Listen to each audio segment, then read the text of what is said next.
नमस्कार, मैं हूं आशीष चित्रांशी और आप देख रहे हैं the news launcher. Waqf bill पर संसद में जो चर्चा चल रही है, लोकसभा में चर्चा चल रही है, उसमें अमित शाह की स्पीच खत्म होने के बाद गोदी मीडिया में एक बहुत बड़ा झूठ फैलाया जा रहा है। ये बहुत बड़ा झूठ है, सामान्य नहीं। ये पूरे देश में भ्रम पैदा करने की कोशिश है और रंगे हाथों गोदी मीडिया पकड़ी गई है। हम आपको सबूत दिखाएंगे और मायाजाल, अमित शाह का वो माया जाल, भ्रम जाल, उस भ्रम जाल को भी इस शो में ही तोड़ देंगे। अमित शाह ने वक्फ बिल पर भरी संसद में घुटने टेक दिए, या अमित शाह ने खेल किया है संसद में, लोकसभा के भीतर खेल किया है, भ्रम पैदा किया है। ये आज इस चर्चा में बिल्कुल स्पष्ट हो जाएगा। लेकिन संतोष को जरा जोड़ लीजिए कंट्रोल रूम। संतोष, पार्लियामेंट का मामला और पार्लियामेंट को कवर करते हुए लंबा अनुभव रहा है। संतोष का स्वागत है। संतोष, मैं जब बाइटें सुनवाता हूं कुछ, सबसे पहले जो लगातार चलाया जा रहा है, मैं पहले गोदी मीडिया के 2 स्क्रीनशॉट आपको दिखाता हूं। जो दिखाइए, कंट्रोल रूम दिखाइए, यहीं से समझ में आएगा। ये देखिए, ये TV9 भारतवर्ष से लिख रहा है, वक्फ में कोई मुसलमान गैर मुसलमान सदस्य नहीं होगा, लोकसभा में बोले केंद्रीय गृह मंत्री अमित शाह। अगला आज तक की ब्रेकिंग दिखाइए, 6:23 पर, 6:23 पर आज तक की ब्रेकिंग है। वक्फ बोर्ड में एक भी गैर मुस्लिम नहीं आएगा, लोकसभा में अमित शाह बोले। वक्फ बोर्ड में एक भी गैर मुस्लिम नहीं आएगा, लोकसभा में अमित शाह बोले। ये इतनी तेजी से इसको फैलाया जा रहा है, जितनी मतलब ये मेन स्ट्रीम जिसको कहते हैं गोदी मीडिया, और इसी से तमाम जगह पर तमाम यूट्यूब चैनल और हमारे साथी पत्रकार भी, कुछ हैं, कुछ साथी हैं, कुछ वरिष्ठ हैं, कुछ महावरिष्ठ हैं, कुछ अत्यंत जो है प्रतिभावान हैं, वो भी अब लगातार ये चलाना शुरू करेंगे व्यूज के लिए कि अमित शाह ने सरेंडर कर दिया, घुटने टेक दिए। इसीलिए हमने लिखा है कि घुटने टेके हैं या फजीयत करवाई है, खेल किया है। ये अमित शाह ने जो बोला है उसको थोड़ा सा जो कहते हैं अस्वस्थामा मारा गया नरो व कुंजरो, उस टाइप का खेल है। मैं पहले अब अमित शाह का बयान सुनवाता हूं, एक एक धागा खोलेंगे हम, जितना भ्रम जाल है। सुनिए पहले अमित शाह ने क्या बोला, सुनिए। मान्यवर, आजादी के बाद वही एक्ट को 1954 में वक्फ के केंद्रीकरण के लिए बदला गया। 95 में वक्फ न्याय अधिकरण और वक्फ बोर्डों की स्थापना की। अब ध्यान से सुनिएगा मान्यवर, वक्फ परिषद और वक्फ बोर्ड ये 1995 से आए। ये पूरा झगड़ा जो चल रहा है, आपने नॉन हिंदू को रख दिया और नॉन मुस्लिम को रख दिया, गैर मुस्लिम को रखा। वो झगड़ा वक्फ में दखल करने का है। पहले तो वक्फ में कोई गैर इस्लामिक सदस्य आएगा ही नहीं, ये स्पष्टता समझ लीजिए। ना मुतवल्ली गैर इस्लामिक होगा, ना वाकिफ गैर इस्लामिक होगा। मान्यवर, वहां कोई प्रोविजन नहीं है। जो धार्मिक संस्थाओं का संचालन करते हैं उसमें कोई गैर मुस्लिम व्यक्ति रखने का प्रावधान किया भी नहीं है, हम करना भी नहीं चाहते हैं मान्यवर। इसलिए जो बड़े बड़े भाषण करते हैं कि समानता का अधिकार चला गया, 2 धर्मों के बीच में समानता नहीं रही, मुसलमानों के धार्मिक अधिकारों के बीच में दखल खड़ी हो जाएगी, कुछ नहीं होने वाला मान्यवर। इस दृष्टि से देखें तो 1995 तक वक्फ की काउंसिल और वक्फ बोर्ड था ही नहीं, वो तो 95 से आया। और मान्यवर, ये जो भ्रम खड़ा किया जाता है कि ये एक्ट मुस्लिम भाइयों के धार्मिक क्रियाकलापों के अंदर, उनके दान की हुई संपत्ति के अंदर दखल करने का है, ये बहुत बड़ी भ्रांति फैलाकर माइनॉरिटी को डराकर अपनी वोट बैंक खड़ी करने के लिए किया जा रहा है मान्यवर। कहां पर गैर मुस्लिम सदस्य रखे जाएंगे? परिषद में और वक्फ बोर्ड में। उसका काम क्या है? उनका काम धार्मिक क्रियाकलापों को कुछ चलाने का नहीं है। वो शुद्ध रूप से वक्फ का जो कानून, दान के लिए किसी ने दी हुई संपत्ति, उसका एडमिनिस्ट्रेशन अच्छे से चल रहा है नहीं चल रहा है, कानून के हिसाब से चल रहा है नहीं चल रहा है, या तो दान जिस चीज के लिए दिया गया, इस्लाम धर्म के लिए दिया गया, गरीबों के भोजन के लिए दिया गया, गरीबों के उद्धार के लिए, वो उद्देश्य के लिए इसका उपयोग हो रहा है नहीं हो रहा है, इसका नियमन करने का काम है। अच्छा, अमित शाह ने कहा कि ये विपक्ष के लोग सब अल्पसंख्यकों को, माइनॉरिटी को डरा करके वोट बैंक बना रहे हैं। चलिए, कम से कम एक बात साफ है कि विपक्ष माइनॉरिटी को डरा रहा है, लेकिन देश में नहीं दुनिया में पहला उदाहरण है कि मेजॉरिटी को डरा करके कोई 11 साल से राज कर रहा है। मेजॉरिटी को, सनातन खतरे में है, ये मेजॉरिटी को 80% आबादी हिंदू सनातनी, उनको डरा के 11 साल से राज कर रहे हैं। लेकिन इसमें और हम आएंगे संतोष के पास, लेकिन मैं कहा ना एक एक तथ्य रखना जरूरी है। ये अपने ही मंत्री के खिलाफ बोल रहे हैं, अपने ही मंत्री के उलट बोल रहे हैं। इसकी वजह क्या है वो भी सुनवाएंगे, फिर पड़ताल में करो, एक एक चीज में सुनिए, आप गौर से नोट करिए, रिकॉर्ड करिए, जरा चलाइए रिजिजू साहब का बयान, वो चलाइए, उन्होंने शुरू किया था, चलाइए। सेंट्रल वर्क काउंसिल में टोटल 22 मेंबर्स में 4 नॉन मुस्लिम से ज्यादा मेंबर नहीं हो सकते हैं। एक्स ऑफिशियो के पद को मिला करके 3 मेंबर ऑफ पार्लियामेंट होगा। मेंबर ऑफ पार्लियामेंट तो किसी धर्म का हो सकता है। जब इलेक्शन करते हैं तो कोई भी धर्म का मेंबर ऑफ पार्लियामेंट या एमएलए बन सकते हैं। सर, 10 मेंबर मुस्लिम कम्युनिटी से होगा, 2 फॉर्मर जजेस होंगे सुप्रीम कोर्ट और हाई कोर्ट के, 1 advocate of national eminence member रहेंगे, 4 persons of national eminence from various field. ये तो कई कमिटियों ने इसको सिफारिश किया है। और एडिशनल सेक्रेटरी या joint secretary to the government of India उसमें रहेंगे। आउट ऑफ 10 मुस्लिम मेंबर्स 2 महिला अनिवार्य है, ये हमने प्रावधान रखा है। और स्टेट बोर्ड में आउट ऑफ 11 मेंबर्स 3 से ज्यादा नॉन मुस्लिम नहीं हो सकता है। एक्स ऑफिसर को मिलाकर के 1 chairperson, 1 MP, 1 MLA, 4 members from Muslim community, 2 members with professional experience, 1 member of Bar Council and Joint Secretary to the state government dealing with work matters. Out of 4 Muslim members, 2 shall be women. ये हमने रखा है ताकि हमारे बहनों को किसी तरीके से दरकिनार नहीं कर सके। सेंट्रल वर्क काउंसिल में अब देखिए दोनों में फर्क। उन्होंने क्या कहा उससे अलग गोदी मीडिया ने क्या चलाया। वक्फ बोर्ड में फिर एक बार आज तक वाली ब्रेकिंग दिखाई 6/23 की, वक्फ बोर्ड में एक भी गैर मुस्लिम नहीं आएगा, लोकसभा में बोले अमित शाह। रिजिजू ने बताया वक्फ बोर्ड में कितने कितने गैर मुस्लिम होंगे। हालांकि रिजिजू के बयान में भी कई विरोधाभास हैं, कई माइन्यूटली आप जरा नोट करिएगा संतोष, क्योंकि अभी हम चर्चा में आपसे समझेंगे। कहा 22 में 10 मुस्लिम होंगे, 4 से ज्यादा गैर मुस्लिम नहीं होंगे, 10 मुस्लिम होंगे, 4 प्रोमिनेंट फिगर्स होंगे, अफसर होंगे, जज लेवल के लोग होंगे, फला होंगे, सब बताया। 10 में 2 महिला होंगी, 10 मुस्लिम होंगे। लेकिन बाकी क्लॉज में ये बताना चाहिए था कि 4 प्रोमिनेंट मेंबर होंगे, प्रोमिनेंट समाज के प्रतिष्ठित लोग होंगे जो कि मुस्लिम ही होंगे। ये उस क्लॉज में किरण रिजिजू ने नहीं बोला।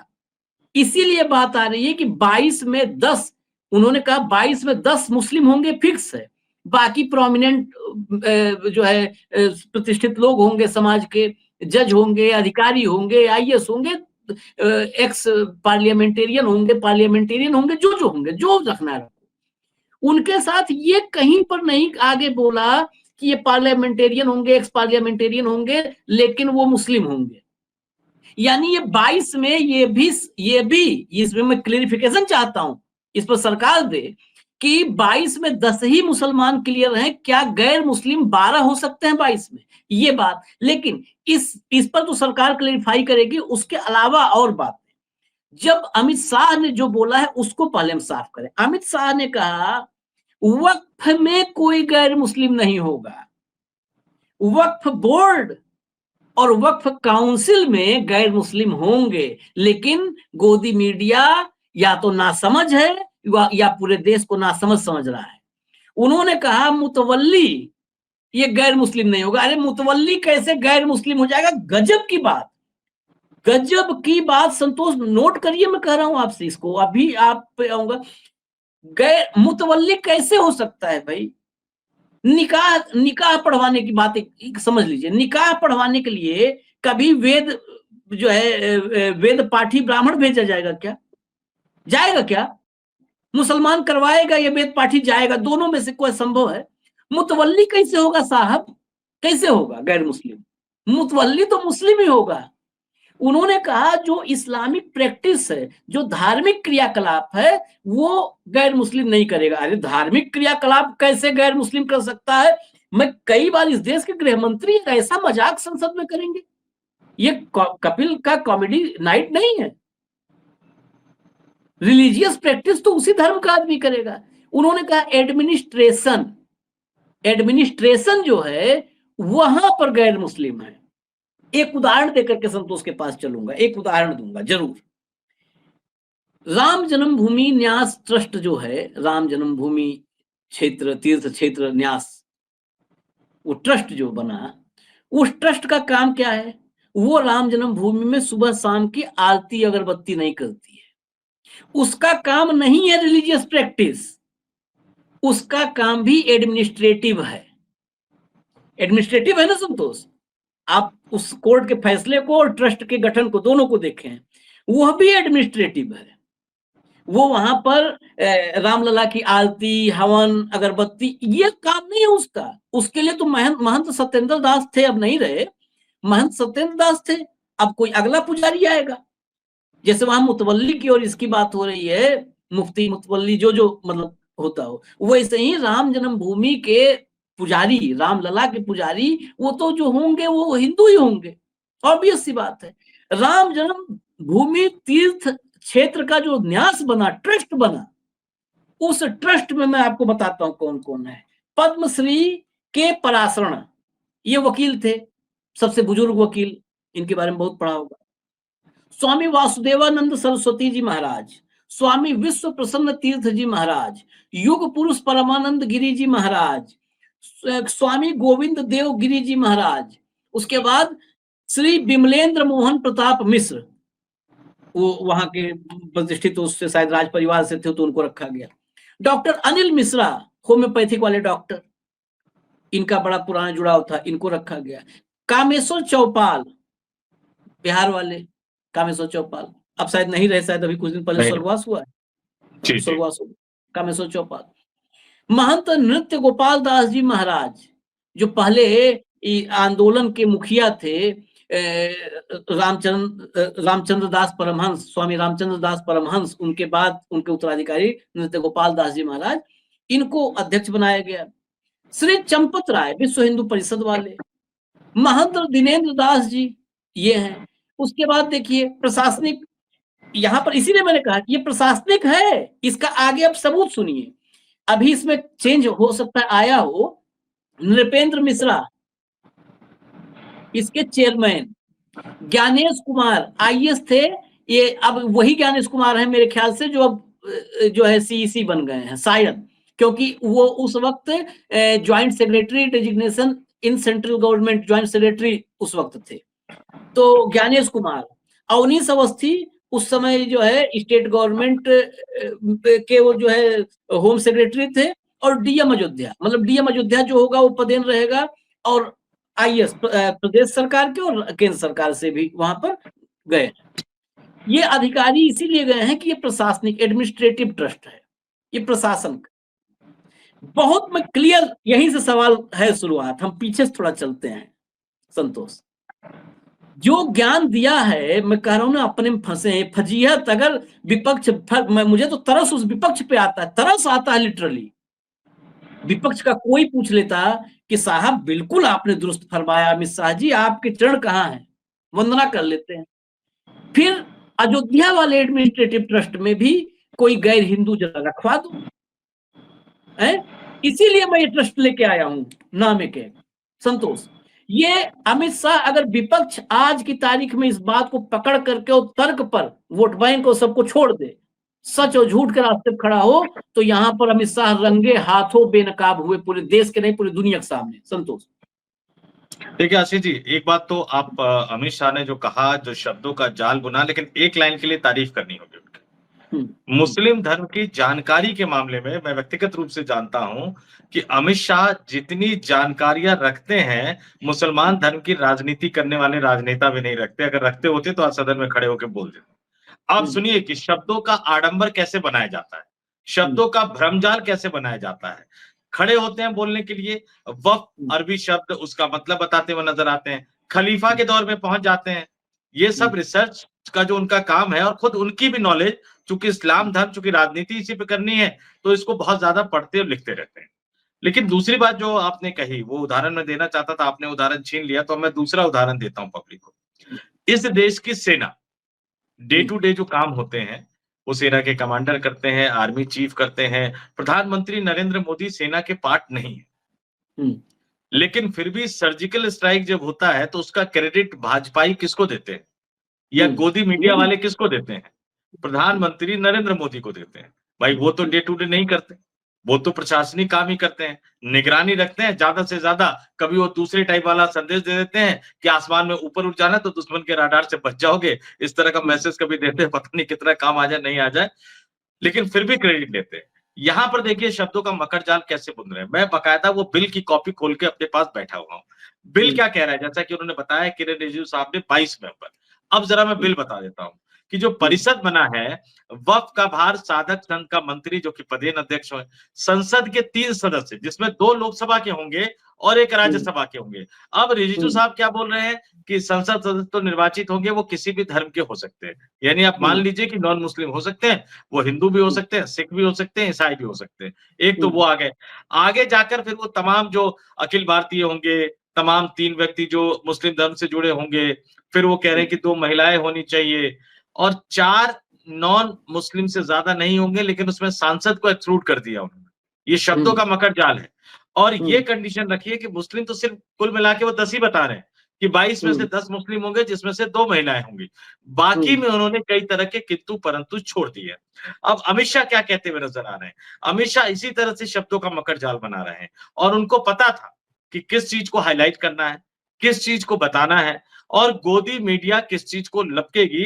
इसलिए वो 1954 की बात कर रहे हैं, 1995 की बात कर रहे हैं। ये बता रहे हैं कि 1995 तक तो ना तो वक्फ काउंसिल था, ना ही वक्फ बोर्ड था। और फिर उनके इस बयान को बढ़ा चढ़ाकर दिखाया जा रहा है कि वक्फ बोर्ड में एक भी नॉन मुस्लिम नहीं आएगा। तो ये जो 4 आप नॉन मुस्लिम से ज्यादा की बात नहीं कर रहे हैं, वो कौन होंगे? जो 3 आप सांसद की बात कर रहे हैं, जिसमें 2 लोकसभा 2 राज्यसभा, वो मुस्लिम ही हो, इसकी कोई अनिवार्यता इस कानून में नहीं रखी गई है। तो शब्दों का मकर जाल। और दुर्भाग्य की बात यह है कि विपक्षी बेंच की तरफ से कोई उठकर खड़ा होकर ये बोल नहीं रहा है, और गोदी मीडिया ने तो दिखा दिया कि किस तरह की हेडलाइन वो उठा रहे हैं, किस तरह की खबरें वो बता रहे हैं। और ये हिंदुओं से ज्यादा मुसलमानों के लिए ये सोचने की जरूरत है कि किस तरह से वो रिसर्च वर्क लेकर आगे बढ़े। और आपने जो कहा हिंदू खतरे में है, तो आपने कहा 11 साल से राज कर रहे हैं। राज ही नहीं कर रहे हैं, बल्कि 11 साल राज करने के बावजूद बता रहे हैं कि भैया हिंदू खतरे में हो, हमें वोट करते रहो, जब तक वोट करते रहोगे तब तक ही सुरक्षित रहोगे। और अब मुसलमानों पे भी एक भ्रम जाल फैला रहे हैं। दुर्भाग्य की स्थिति ये हो गई है कि विपक्षी राजनीतिक दल ही नहीं, बल्कि मुस्लिम वोटों की आपस में बंदरबाट करने वाले राजनीतिक दल और राजनीतिक नेता भी इसी भ्रम जाल में फंसते हुए नजर आ रहे हैं। अमित शाह जो कह रहे हैं उनका काम है आशीष जी, वो इसी बल पर चुनाव जीत कर आए हैं। गुजरात में स्थानीय स्तर से राजनीति शुरू करके वो इसी तरह से आए हैं। सबका साथ, सबका विकास, सबका विश्वास की बात करने वाले नरेंद्र मोदी जैसे ही चुनाव आता है, शमशान और कब्रिस्तान पे पहुंच जाते हैं, मंगलसूत्र पे पहुंच जाते हैं, हिंदू मुसलमान पे पहुंच जाते हैं, मुसलमान घुसपैठिए पे पहुंच जाते हैं, लेकिन मुझे ताज्जुब आज इस बात को लेकर हो रहा है कि चंद्रबाबू नायडू क्या कर रहे हैं, नीतीश कुमार क्या कर रहे हैं और विपक्षी बेंच पर बैठे हुए जो तमाम राजनेता मुस्लिम धर्म की राजनीति करने की बात करते रहे हैं, धर्मनिरपेक्षता की बात करते रहे हैं, वो रिसर्च वर्क लेकर ये क्यों नहीं आ रहे हैं कि साहब आपने तो व्यवस्था कर दी है कि 22 में से 10 मुस्लिम रहेंगे, 12 कौन रहेंगे जरा वो भी तो बता दो आके। खुल के बता दो, उसमें आपने रखा है कि नॉन मुस्लिम कितने होंगे, मुस्लिम कितने होंगे, अलग धर्म संप्रदाय जाति के कितने होंगे, कोई कैटेगरी नहीं रखा है, तो सिर्फ शब्दों का मकर जाल है। और आपने बिल्कुल ठीक कहा कि इस पे टीवी इंडस्ट्री में बहुत बड़े-बड़े शो किए जाएंगे, आज का डिबेट का मुद्दा ये बन जाएगा और गोदी मीडिया में भी बहुत सारे तथाकथित वरिष्ठ पत्रकार और जानकार पत्रकार हैं जो इसको हाईलाइट करते हुए नजर आएंगे, क्योंकि राष्ट्रवाद की गंगा बह रही है और राष्ट्रवाद की गंगा में बड़े-बड़े धुरंधर, सिर्फ नेता ही नहीं, हमारे पत्रकारिता के फील्ड के बड़े-बड़े धुरंधर भी डुबकी लगा रहे हैं। और मुझे याद आता है कि एक बड़े संपादक का वाक्य, जब 2014 में नरेंद्र मोदी प्रधानमंत्री बने थे, 2015 में एक बड़ा कार्यक्रम हो रहा था जिसमें 10-12 लोग मौजूद थे, मैं भी मौजूद था और उन्होंने कहा यार कुछ नया शुरू करते हैं, राष्ट्रवाद का डंका बज रहा है, मतलब राष्ट्रवाद का सिक्का चल रहा है, तो राष्ट्रवाद के पैटर्न पे चले जाते हैं और उस दिन से वो संपादक राष्ट्रवादी संपादक बन गया है। ये राष्ट्रवादी बनने का गजब का है, ऐसे लग रहा है जैसे दुकान खोलनी है कि अब ये वाला दुकान चलो धंधा मंदा है, अब मोजे बजाय जूता बेचो, उस टाइप का हो गया है। लेकिन ये बहुत, मैं आखिर में फिर कहूँ चर्चा, हम जो जानकारी थी उतना ही बताना था, जबरन नहीं लंबा खींचना है, लेकिन बड़ा गौर करिए, फिर मैं उसको रिपीट कर दूं, अगर नहीं समझ पाए फिर रिपीट कर दूं। शाह ने जो कहा है, इसको गलत तरीके से गोदी मीडिया और गलत तरीके से दिखाने के लिए पीछे किसका इशारा है, कौन कर रहा है? मीडिया कुछ अपने मन से नहीं करती, या तो इसके संपादक अब इतने इतने नकारा हो चुके हैं, इतने अज्ञानी, इतने मूर्ख हैं कि वो समझ नहीं पाते, वो बाइट को सुनते भी नहीं। वही बाइट हमने सुनी और आपको सुनाई है। अमित शाह ने कहा वक्फ में कोई मुसलमान नहीं होगा, वक्फ में जो रिलीजियस प्रैक्टिस करेगा, रिलीजियस प्रैक्टिस, जैसे वक्फ की कोई प्रॉपर्टी है, वक्फ की कोई जो है दरगाह है, वक्फ की मस्जिद है, ये सब वक्फ की प्रॉपर्टी में आ जाते हैं। तो वहां पर मुतवल्ली है कोई, या जो भी वहां का मुखिया होता हो, इस्लामिक वर्ल्ड में जो भी हो, वहां अलग अलग जगहों के अलग अलग जो वहां का पूजा पाठ या रिलीजियस प्रैक्टिस करते हैं, जो भी इस्लाम के मुताबिक जो होता है, वो नॉन मुस्लिम नहीं होगा। इसीलिए मैंने कहा कि ये कपिल के कॉमेडी टाइप का स्टेटमेंट है कि जो रिलीजियस प्रैक्टिस की मतलब जो है वो करेगा, मुस्लिमों को जो संबोधित करते हैं या क्या क्या होता है ना, वो सब करने वाला, अजान देने वाला, अब क्या आशीष जी एक चीज और जोड़ देता हूँ।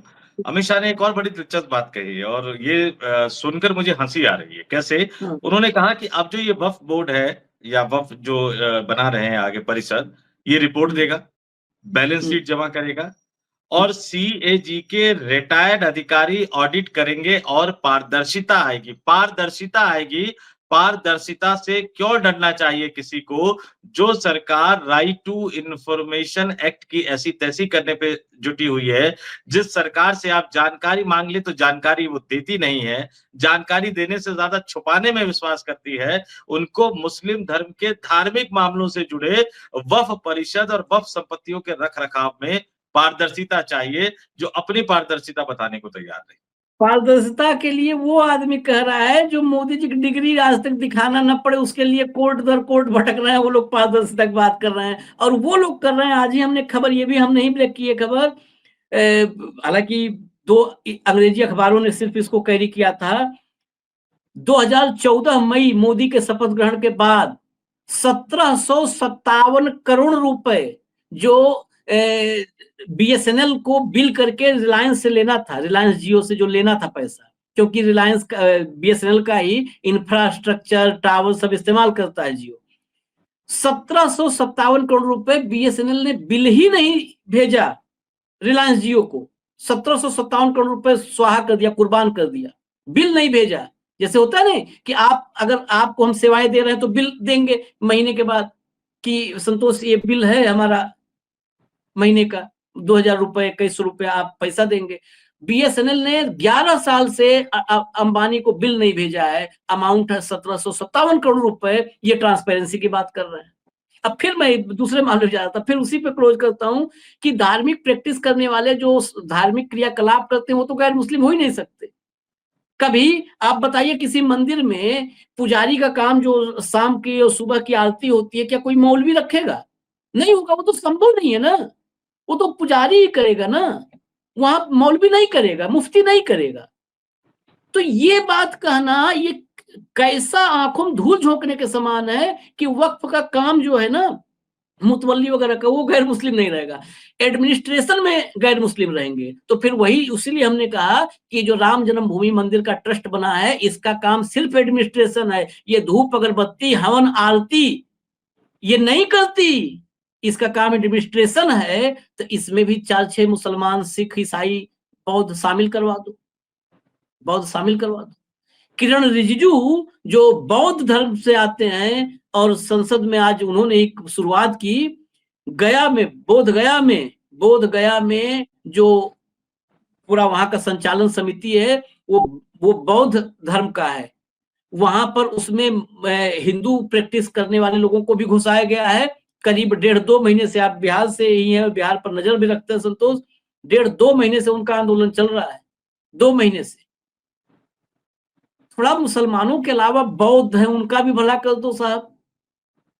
वो कह रहे हैं कि हिंदू हम पर चढ़े जा रहे हैं, सब कुछ हमारा है तब भी चढ़े जा रहे हैं।